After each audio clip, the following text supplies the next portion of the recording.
Hello everyone, आप लोग का ऑनलाइन जीएस बाबा प्लेटफॉर्म पर स्वागत है। पिछले क्लास में हम लोग सीख चुके हैं जीव विविधता हॉटस्पॉट यानी बायोडाइवर्सिटी हॉटस्पॉट। बायोडाइवर्सिटी हॉटस्पॉट कहाँ क्या है क्या नहीं उसके बारे में आज हम लोग जानेंगे। जैव विविधता ह्रास के प्रमुख कारण। जैव विविधता ह्रास के सबसे प्रमुख कारण माना जाता है प्रकृति वास का विनाश। अगर जहाँ पर उनका प्रकृति है उनका वास को अगर हम लोग तोड़ देंगे तो उसका सबसे महत्वपूर्ण उसका विनाश का कारण माना जाता है। और अन्य कारण भी हैं। अन्य कारण में है प्रकृति आवासों का ह्रास, प्राकृतिक संसाधनों का अतिदोहन, जंगल जमीन पहाड़ इस सब का हम लोग बहुत अधिक दोहन कर रहे हैं। इससे भी कारण है विदेशी प्रजातियों का आक्रमण। जैसे होता है कि हर साल विदेशी टिड्डा और बहुत सारा क्या कि पक्षी कीट पतंग आ जाते हैं। इसके आक्रमण से भी हमारे क्या होता है कि जैव विविधता का ह्रास होता है। फिर औद्योगिकीकरण से होता है क्या है कि जो अगर औद्योगिकीकरण होने जा रहा है, इंडस्ट्री होते जाएगा और उसी तरह उसका प्रकृति आवास क्या हो जी टूटते जाएगा। और तथा अन्य महत्वपूर्ण कारण एक है कि अवैज्ञानिक तरीके से खनिज के साथ अवैध शिकार और तस्करी आदि। मतलब किसी चीज का अगर खनन करना है, दोहन करना है, किसी चीज का या कोयला निकालना है जमीन के अंदर से या कुछ भी काम तो अवैज्ञानिक तरीके से कर देते हैं। और अवैज्ञानिक तरीके से कर देने से होता क्या है कि उसका जैव विविधता का ह्रास बहुत अधिक हो जाता है। आइए इसी को लिए हम लोग आगे सीखते हैं। जैव विविधता ह्रास के प्रमुख कारण।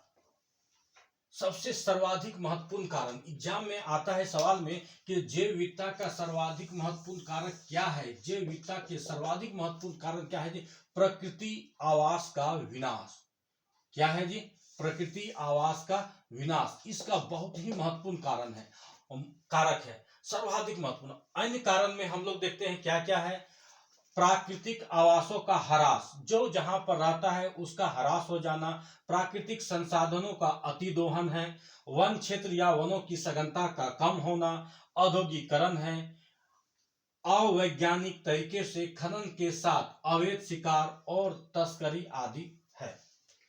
तस्करी आदि मतलब उसको तोड़ दिया जैसे, और तोड़ने के बाद उसका तस्करी करने लगा, काट दिया, जंगल का दोहन कर दिया। अब आते हैं और एक सवाल पर जो कि बहुत ही महत्वपूर्ण सवाल है। क्या है कि भौगोलिक क्षेत्र में विविधता संकट उत्पन्न के कारण। जो जो भौगोलिक क्षेत्र है उसका क्षेत्र में विविधता संकट उत्पन्न के कारण आज का दुनिया का सबसे बड़ा जो भौगोलिक क्षेत्र विविधता का संकट उत्पन्न का कारण है क्या जी?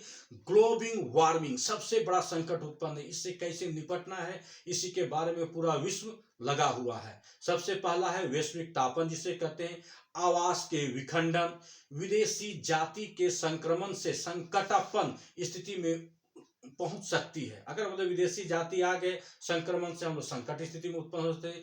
और एक बात है कि हमारे कृषि पद्धति जो झूम की खेती, इस जंगल को काटे यहाँ खेती किए फिर अगले साल कहीं और किए, एक होता है। और क्या होता है हम लोग क्या है रासायनिक उर्वरक का बहुत अधिक प्रयोग करते हैं। रासायनिक उर्वरक का प्रयोग भी जैव विविधता ह्रास के प्रमुख कारणों में संकट उत्पन्न कर रहे हैं। डीडीटी और मच्छर की दवाइयां जो जो मच्छर के भगाने के लिए हम दवाइयां करते वो भी है। आइए देख रहे हैं भौगोलिक क्षेत्र में विविधता संकट उत्पन्न के कारण। वैश्विक तापन, आवासों के विखंडन, विदेशी जाति के संक्रमण से संकटापन्न स्थिति में पहुंच सकती है। झूम की खेती, रासायनिक उर्वरक, डीडीटी, मच्छर की दवाएं आदि। लिखिए या स्क्रीनशॉट ले लीजिए आप लोग।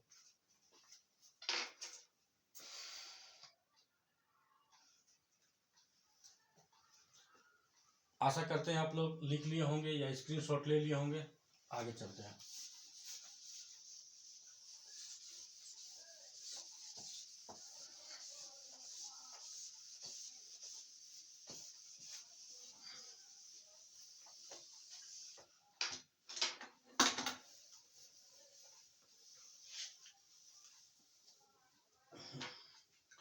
अब हम लोग देखेंगे भौगोलिक क्षेत्र में विविधता भौगोलिक क्षेत्र में विविधता संकट उत्पन्न, इसको तो हम लोग देख लिए। वैश्विक तापन था एक नंबर। नंबर 2 था आवासों का विखंडन। नंबर 3 था विदेशी जाति के आक्रमण से संकट उत्पन्न स्थिति पहुंच जाती। नंबर 4 था झूम की खेती। नंबर 5 था रासायनिक उर्वरक, डीडीटी, मच्छर की दवाइयां आदि। एक महत्वपूर्ण नोट है, उस नोट को लिख लिया जाए।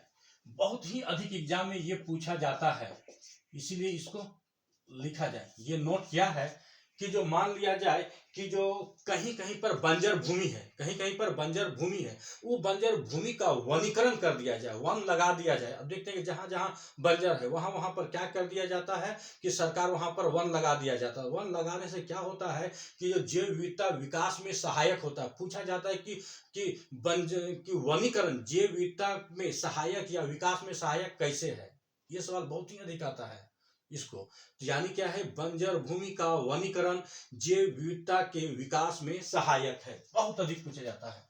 लिखिएगा, बंजर भूमि का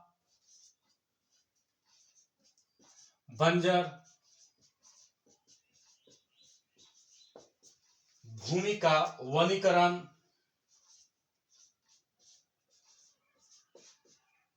बंजर भूमि का वनीकरण जैव विविधता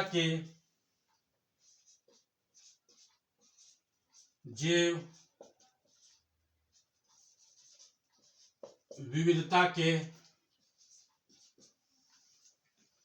विकास में सहायक है।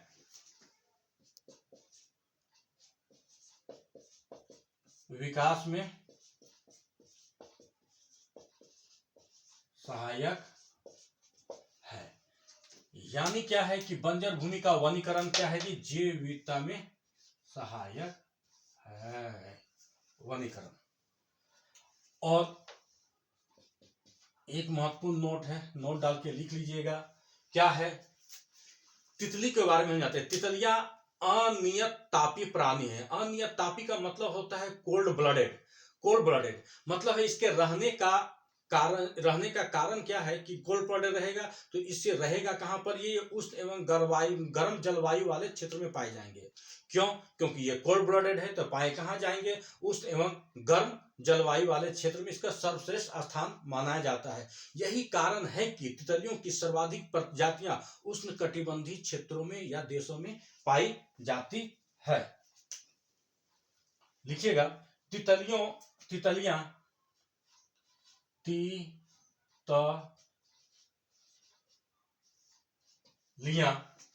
अनियत तापी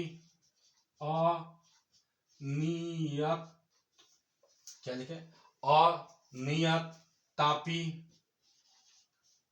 अनियत तापी प्राणी है। अनियत तापी प्राणी मतलब कि कोल्ड ब्लडेड,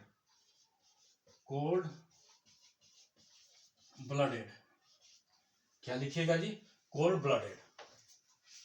अब इसके बारे में देखते हैं, अनियत तापी का कारण है इसके रहने के लिए। अब मान लिया जाए कि ये तितलियां हैं, तितलियां का रहने के लिए होगा, तो कहां रहेगा ये जी, इसके रहने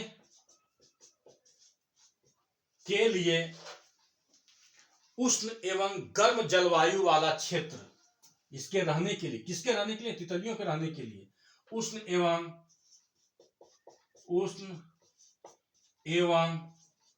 गर्म जलवायु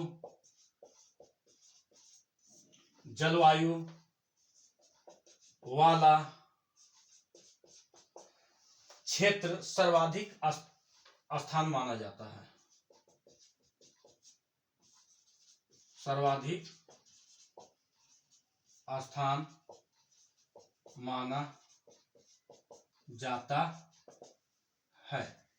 यानी तितलियों को रहने के लिए किस प्रकार का जगह चाहिए, उष्ण एवं गर्म जलवायु वाला क्षेत्र सर्वाधिक स्थान माना जाता है। यही कारण है कि, लिखिएगा, यही कारण है कि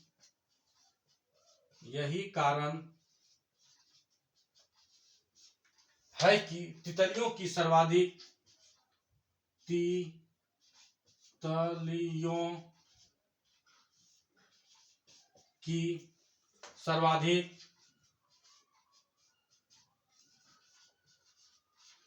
सर्वाधिक प्रजातियां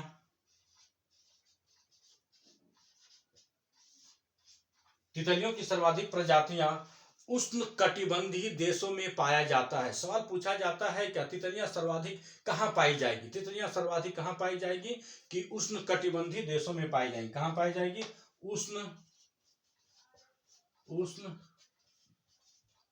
उष्णकटिबंधीय देशों में पाए जाएंगे। जहां जहां उष्णकटिबंधीय क्षेत्र है, देश है, पाई जाती है।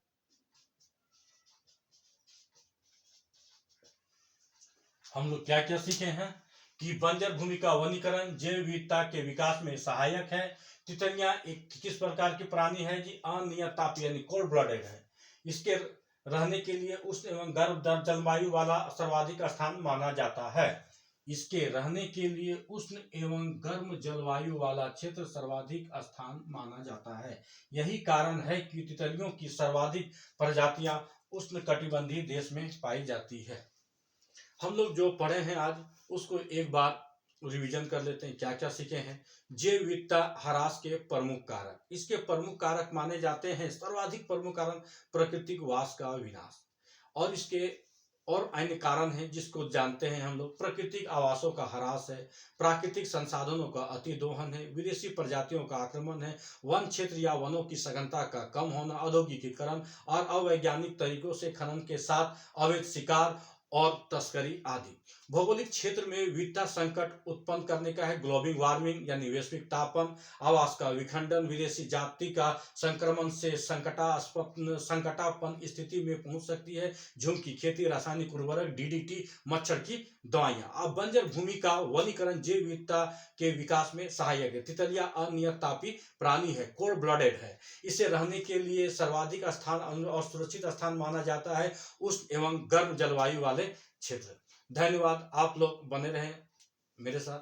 इसके लिए सबसे बड़ा धन्यवाद। आप लोग अपना ख्याल रखिएगा। मिलते हैं एक बेहतरीन क्लास में, तब तक के लिए धन्यवाद।